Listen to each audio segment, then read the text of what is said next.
about microscopic view of current flow inside a conductor. So in order to understand this microscopic view of electron flow inside a conductor, we first need to understand the atomic structure.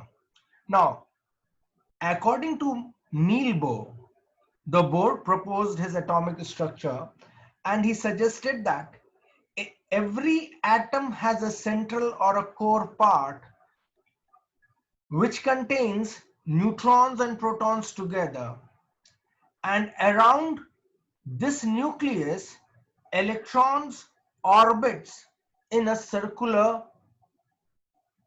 path, as you can see over here. Now the electrons which are very close to the nucleus experiences greater pull, but as the electrons move farther away from the nucleus, that means let's say this is the second orbit, this is my first orbit, so the electrons which are revolving in the first orbit are going to experience greater pull of the nucleus and will be bounded tightly with the nucleus. But as we move away from the nucleus, the electrons experiences lesser pull and they are loosely bound with the nucleus, and this process continues as the orbits grows on. So the orbit which is farther away from the nucleus experiences lesser nuclear pull, and hence the electrons of such farther away orbit are loosely bound. Now, so the electrons which are in the farthermost orbit or in the outermost orbits are loosely bound, and when there are collection of large amount of atoms together inside any solid, these electrons which are farther away from the nucleus or are residing in the outermost orbit tend to leave, they try to leave their parent atom and become free electrons. तो जो electrons outermost orbit में reside कर रहे थे atom के, वो जब ढेर सारे इलेक्ट्रॉन का कलेक्शन ढेर सारे एटम का जब कलेक्शन किसी सॉलिड के अंदर हो जाता है, तो ऐसे इलेक्ट्रॉन जो कि आउटर मोस्ट ऑर्बिट में रिसाइड कर रहे थे न्यूक्लियस के, वो अपने पेरेंट एटम को छोड़ने की कोशिश करते हैं या छोड़ देते हैं ताकि वो बन जाए फ्री इलेक्ट्रॉन, इंडिपेंडेंट इलेक्ट्रॉन्स। और इस सिचुएशन के बाद जो तुम्हारा एटम था वो अपना इलेक्ट्रॉन को लूज करके बन जाता है positive ion.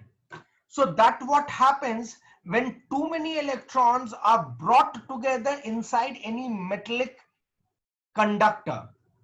In that situation, electrons of the outer shell of the metal atoms are loosely bound, and then they leave their parent atom, causing it to become a positively charged metal ions, and the electron itself becomes free. Such electrons which are now free will be referred by us as free electrons or conduction electrons.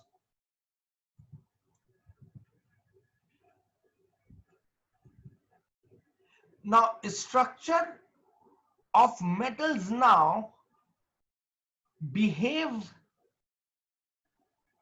like it contains lots of free electrons moving randomly here and there along with their positively charged metallic ions.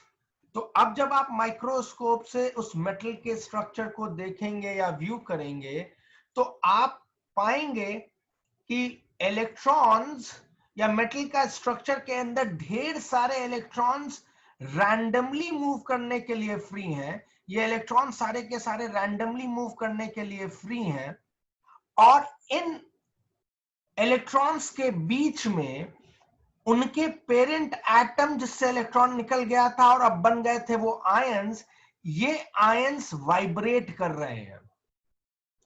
So this situation is like metallic ions embedded inside a metallic sea of electrons. That is how we describe them. So now when you look through any microscope, you will find inside any metallic structure lots of free electrons moving randomly here and there with metallic ions bound in a proper crystal lattice, vibrating, though vibrating. These ions will keep vibrating in their lattice. This crystal lattice structure, in this crystal lattice structure, the ions will keep vibrating, वो vibrate करते रहेंगे और free electrons randomly move कर रहे होंगे. कुछ इस तरह का स्ट्रक्चर दिखता है जब आप किसी भी तार को, मेटालिक वायर को किसी माइक्रोस्कोप से देखते हैं. इसका एक परसेप्शनल व्यू क्रिएट करने के लिए आपके सामने एक डायग्राम है. अब आप देख सकते हैं इस डायग्राम में you have got lots and lots of free electron shown by red bouncing balls, and we have got positive ions, which you can see over here, the bigger ones, and they are vibrating inside the crystal structure. These electrons keep moving randomly in all possible directions. They keep moving randomly in all possible directions, whereas the metallic ions keep vibrating. In order to have a mathematical description for the current and all other terms associated with the flow of electrons, we will make certain assumption. Let us assume that we have been given a metallic wire of length L. कोई भी metal हो सकता है, ज्यादातर wire aluminium और copper के रहते हैं. तो let us assume that the microscopic view of any copper wire you are seeing presently, the length of this copper wire happens to be L, and the area of cross section of this wire happens to be A. The sample of the given wire carries capital N number of free electrons. तो बच्चों यहां पर जो आप देख रहे हो ये capital N number of free electrons है, और ये फ्री इलेक्ट्रॉन्स रैंडमली हर पॉसिबल डायरेक्शन में वाइब्रेट कर रहे थे. So the number of free electrons per unit volume of the metal wire. What is the volume of the metal wire? That is A into L, area of cross section multiplied by the length. So capital N upon AL will give me the number of free electrons per unit volume, and we are going to call this as free electron. I have already told you, whenever you divide any physical quantity with the dimensions, whether length, area, or the volume, we get the density of that particular quantity. Here, since I am dividing the number of free electrons or the conduction electrons per unit volume, so I am going to get free electron density.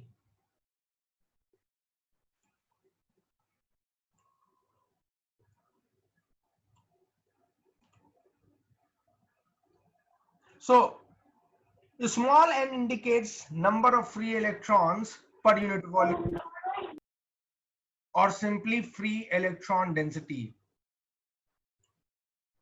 Kindly unmute yourself, the person whosoever's mic is open presently.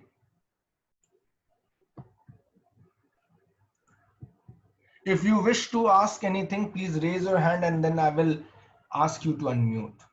Now, since all these electrons move randomly in all possible directions, so their random velocity of each electrons, let's call it as u1, u2, u3, dot, dot, dot till un. So these are the random velocities of the electron, and let's call it as the initial random velocity. Since these electrons are presently moving in randomly in all possible direction, the net average velocity of these electrons will be 0. So I can say u1 plus u2 plus u3 plus dot dot dot till un upon n must be equal to 0.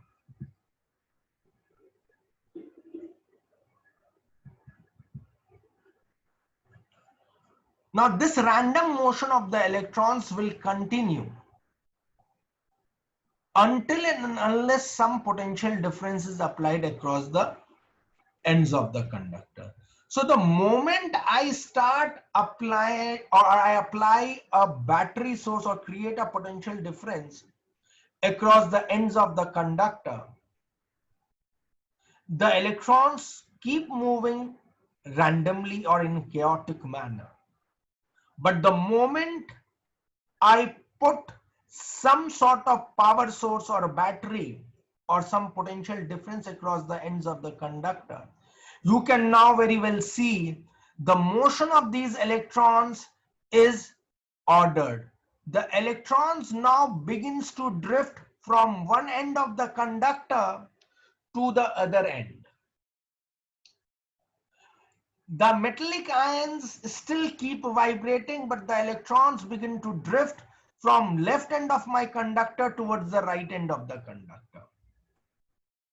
When this ordered motion, steady motion of the electrons begins to take place, then the rate at which this steady flow of electrons takes place is called as current and is denoted by the symbol I. Today's agenda for us is to derive an expression for this flow of electrons, this steady flow of electrons. Why this takes place? What causes this steady flow of electrons to take place? We will understand that, and then we will try to obtain an expression for the very same. Now, before applying the battery, if you remember, the electrons all were in chaotic motion. They were all doing some sort of a random motion with their initial velocity u1, u2, u3 dot dot dot till un.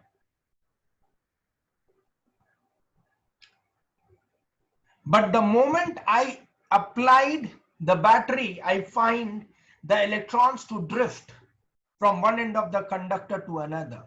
Why this change has taken place? The reason is pretty simple. The moment I apply some battery source or created a potential difference, one end of this conductor will become positively charged, while the other end of the conductor will become negatively charged, because of which an electric field E sets up inside the conductor. Now this electric field E that sits up inside the conductor causes these electrons to move from one end of the conductor to another end. You know that the electron being negatively charged particle will tend to move towards the positive plate or towards the positive end, and the right end of the conductor is positive presently. So they will tend to move towards the positive end of the conductor. Due to this electric field, let's call that electric field be E, a potential gradient will be set inside the conductor. The expression for the potential gradient will be V by L. V, potential difference across the ends of the conductor, and L being the length of the entire wire. We all know, and we have studied in our electrostatic class, that under the action of electric field, every charged particle starts experiencing a force. The magnitude of this force is given by the expression F is equals to QE. And if it is a positively charged particle, then it will move along the direction of the electric field. But if it is a negatively charged particle, the electrons move opposite to the direction of electric field. Here you are dealing with electrons which are negatively charged particles. Therefore, whatsoever the force these electrons are going to develop, the force is going to cause these electrons to drift towards or opposite to the direction of electric field. So you can see these electrons are drifting opposite to the direction of electric field, and the magnitude of this force can then be written as F is equals to E into E. What is this E stands for? This E stands for elementary unit of charge. That is the charge carried by each electron.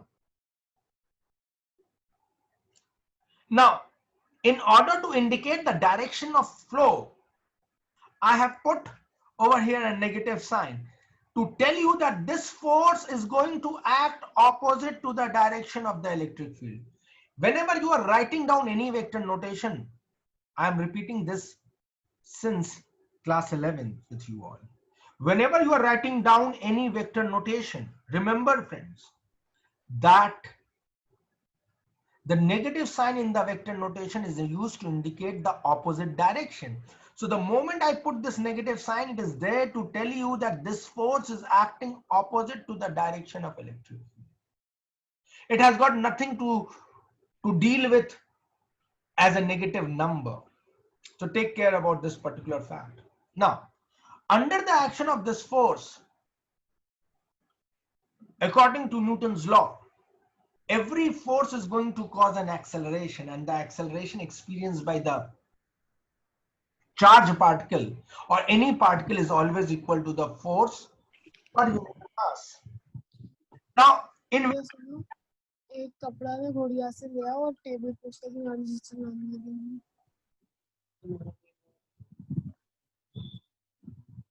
Samriddhi, beta, please unmute yourself.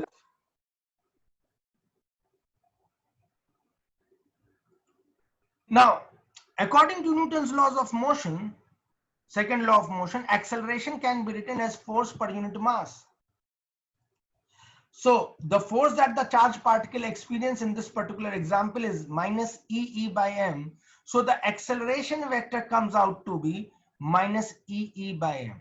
So under the influence of this electric field, the acceleration that all these electrons will experience will be minus E by m. Similarly, in scalar notation, the electric field is treated as potential gradient. So if I substitute, or if I want the expression to be expressed in the scalar form, I would use the scalar form of the force. Here you can see I've already removed the force, the vector sign, and at the same time I've removed the negative sign, because the negative sign in vector notation are used only to indicate the directions. So the magnitude of the force is now being referred as EV by L. So on substituting that expression for the force in this expression, acceleration can then also be written as A is equals to EV by ml.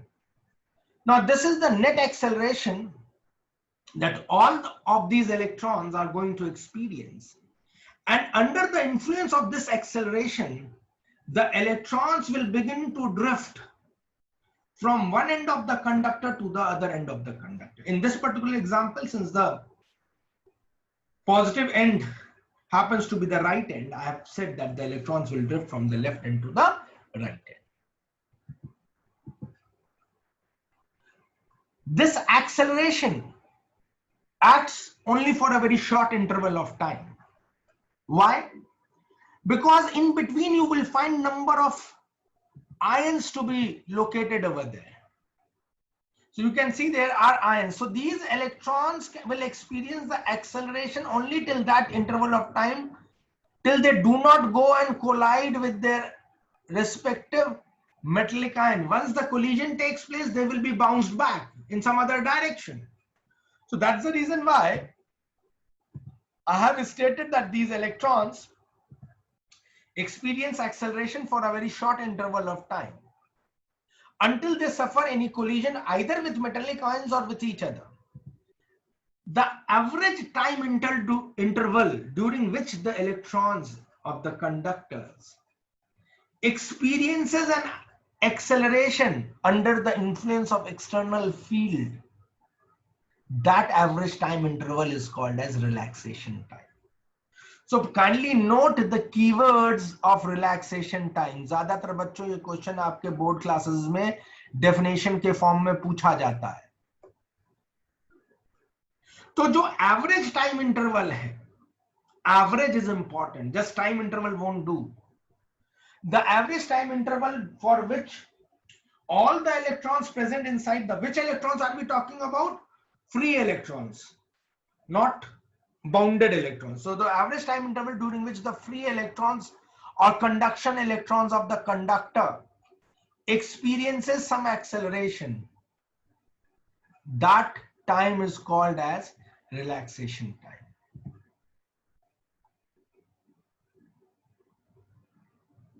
Now, under the influence of this acceleration, the electrons will attain a constant average velocity. The constant average velocity attained by the electrons is going to be referred by us as drift velocity.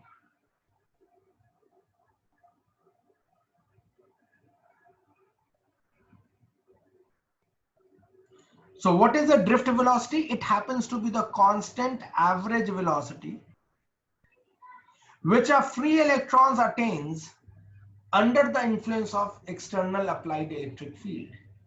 And due to this constant average velocity, the electrons now begin to move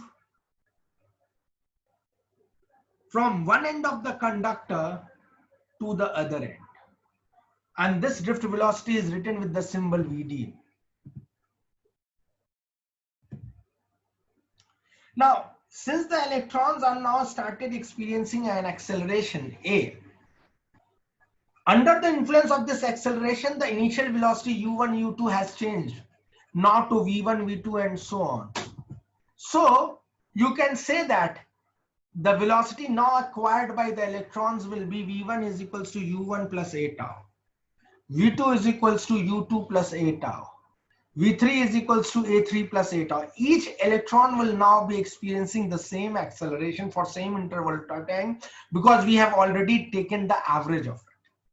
So on as there were n number of such electrons, then I can say that Vn is equals to un plus a tau. Now, since the drift velocity is going to be the average velocity, so what I'm going to do, I'm going to add these things together.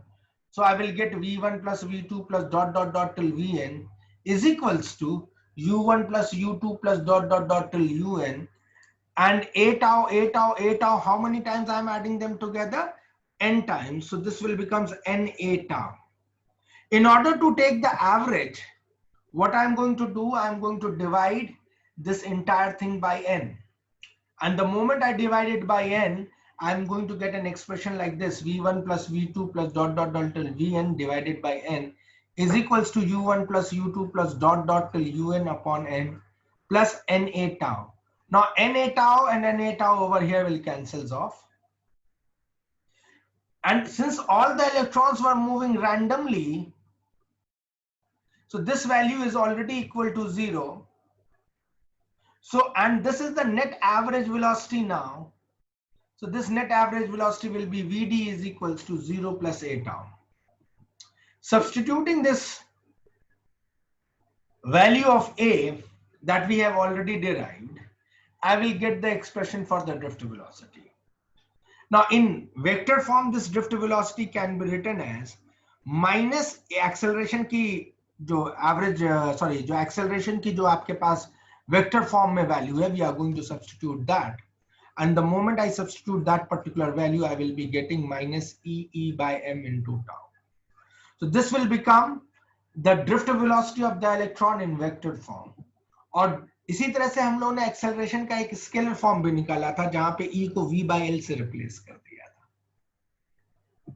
And substituting that particular value of electric field in my expression, I will get the drift velocity in scalar form. So the drift velocity will be a tau in a scalar form. EV by ml into tau in a scalar form. So both of these are the expression for the drift velocity. This one is in the vector scalar form, and this one is in the vector form. As per the need of the question, you might need a vector form or you might need a scalar form. Kindly be careful for using it, whether the question is asking you to go for a scalar form or whether the question is asking you for the vector form. You should take care about this.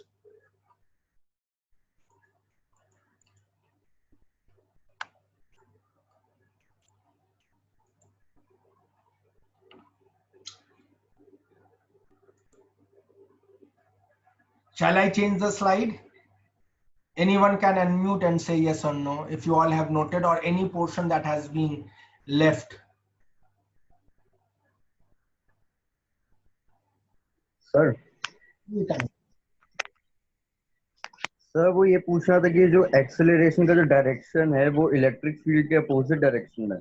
हाँ बिल्कुल है, क्योंकि तुम्हारे पास electron negatively charge particle है, तो हर negatively charge particle electric field के ऑपोजिट मूव करता है, और पॉजिटिव चार्ज के ऊपर जो फोर्स लगता है वो इलेक्ट्रिक फील्ड के अलोंग लगता है, इसलिए इलेक्ट्रिक फील्ड के ऑपोजिट वो मूव कर रहा है। Is that clear Tanishq? Yes sir. Anyone else, any problem, any query? Has everybody noted it down till this much part? Yes. If you don't reply, I generally take it as yes. Okay. So this much was done. We have obtained the expression for the drift velocity. Now let's move further ahead.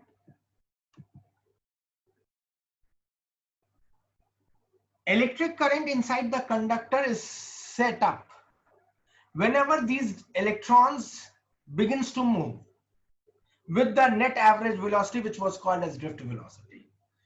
And the current is then defined as the rate of steady flow of electrons inside the conductor under the influence of some external potential source or external electric field.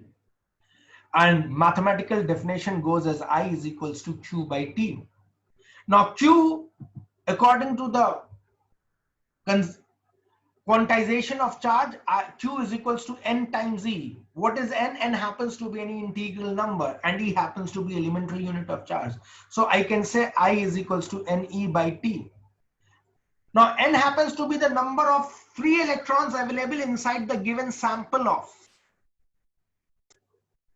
conductor, that copper wire. जो copper wire हम लोगों ने लिया था उसके अंदर कितने free electrons available, और E क्या है?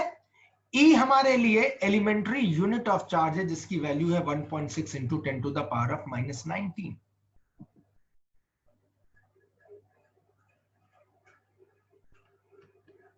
अब करंट की एसआई यूनिट क्या हो जाएगी? चार्ज की एसआई यूनिट होती थी कूलम, टाइम की सेकंड, तो coulomb per second, and 1 coulomb per second is often called as 1 ampere. Let us consider a conductor of length L and area of cross section A, जैसा अभी तक करते चले आ रहे थे, having free electron density N। तो इसके अंदर कितने फ्री इलेक्ट्रॉन्स अवेलेबल हैं? Small n। तो स्मॉल n की वैल्यू क्या हो जाएगी? Number of free electrons per unit volume. तो वॉल्यूम कितना हुआ? A into L। N capital N क्या है? Number of free electrons. तो I can always replace capital N by NaL, rearranging the term. तो अगर किसी मटेरियल की, और ज्यादातर कंडीशन में आपको मटेरियल की फ्री इलेक्ट्रॉन डेंसिटी दी जाएगी, तो फ्री इलेक्ट्रॉन डेंसिटी से कितने नंबर ऑफ इलेक्ट्रॉन्स हमारे पास अवेलेबल हो जाएंगे? वो N into A into L हो जाएंगे। सब्स्टिट्यूट कर देता हूं मैं करंट के एक्सप्रेशन में, I is equals to NE by T, where T is the time interval in which the electrons will begin to drift from one section of the conductor or from one end of the conductor to the other end of the conductor. ये जो N है number of free electrons है, जो कि small n into A into L था, E by T. Now L is the distance traveled by the electrons in the given time interval. Now distance upon time happens to be speed, and you all know that all the electrons are now moving with a constant average speed, which is called as drift velocity. So what I have done, I have replaced L by T by the drift velocity Vd. So this becomes my expression for the current. I is equals to NaVd. Now this is the expression of the current which we are going to use for any microscopic flow of electron. So this expression describes the microscopic flow of electrons inside the conductor. DC circuit में आपने I is equals to Q by t का ज्यादा इस्तेमाल किया था. वहां पे हम माइक्रोस्कोपिक व्यू नहीं देख रहे थे, जूम इन करके नहीं देख रहे थे चीजों को. जब आप मेटल के मटेरियल के अंदर देख रहे हैं तो अंदर इलेक्ट्रॉन्स किस स्पीड से ड्रिफ्ट कर रहे थे, उसका जो ड्रिफ्टिंग स्पीड से जो कॉन्स्टिट्यूशन हुआ था करंट का, this expression deals with that. And you should note that the current is directly proportional to the area of cross section. So larger the area of cross section of the conductor, larger will be the larger will be the current flowing through the conductor. And it also depends upon the drift speed of the electron. So depending upon material to material, the drift speed will vary. Also from the Ohm's law, the resistance of any conductor can be defined as V by I. And using the microscopic definition for current, I can be written as NaEVD. Substituting that expression in this particular equation, I can replace I with NaEVD. So you can get R is equals to V upon NaEVD. And drift velocity, since here I am using current in the scalar form. So current being the scalar quantity, I am going to use the drift velocity as a scalar form. That's why I told you, you have to look at the merit of the problem. Whether you require the current in the vector form or whether you require drift velocity in the vector form or in the scalar form. Here I am going to require the drift velocity in the scalar form. So I have put down the scalar form expression over here. Substituting this drift velocity's expression in the equation. So I've substituted that, replace this drift velocity with EV by ml. Now V and V cancels out each other. And the expression of the resistance then comes out to be, and this ml will go into the numerator since in the division form in the denominator. I get R is equals to ml upon T now. Now I could have written down tau is E square Na, but that would have not given a specific name. So in order to make it easily recallable, I call it as R is equals to ml upon Tina.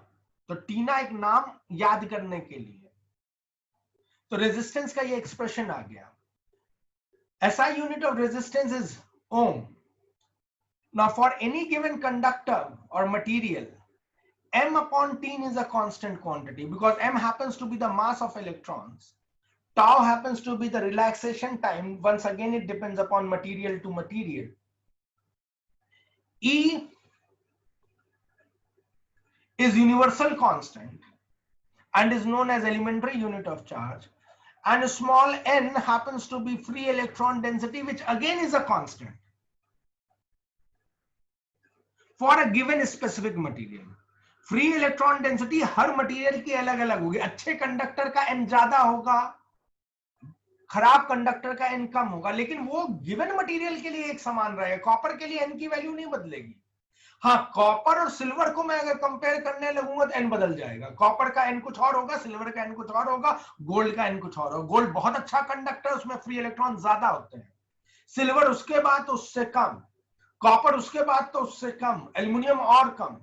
तो किसी given material के conductor के लिए इतना term constant है. Mass of electron universal constant है, नहीं बदलता. ई यूनिवर्सल कांस्टेंट है, नहीं बदलेगा. कॉपर के लिए भी सेम रहेगा, सिल्वर के लिए भी सेम रहेगा. यूनिवर्सली कांस्टेंट है, मटेरियल टू मटेरियल भी नहीं बदलता है. लेकिन टाउ और एन ये मटेरियल के हिसाब से कांस्टेंट रहेंगे. यानी कॉपर के लिए कुछ और, सिल्वर के लिए कुछ और.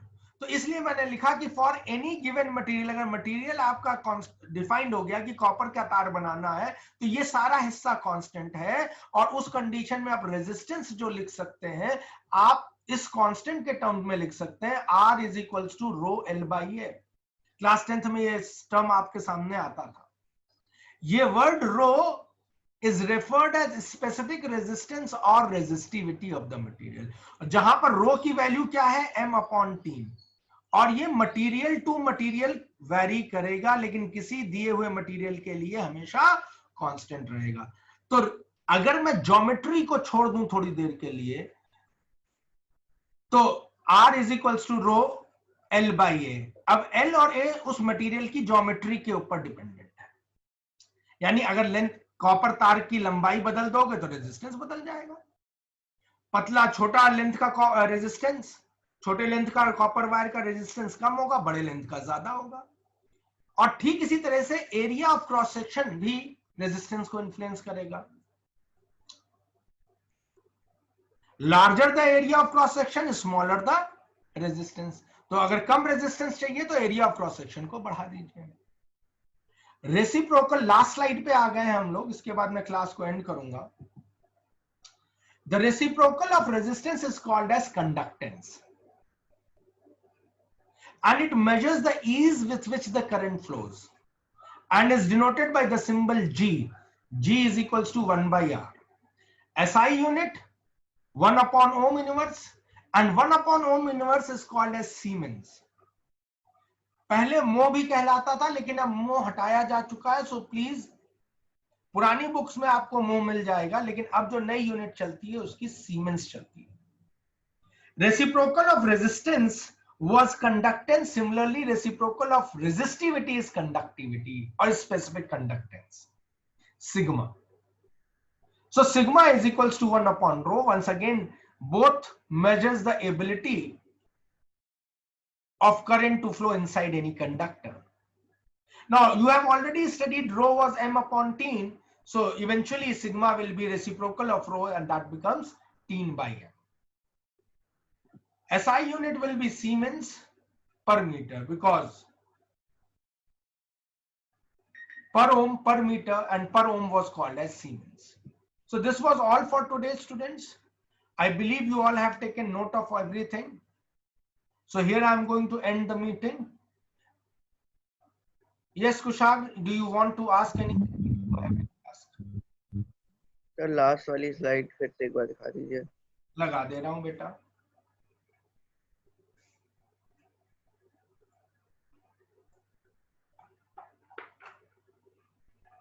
Thank you, sir. Thank you, beta. I am just terminating the meeting now, and attendance will be recorded hereby.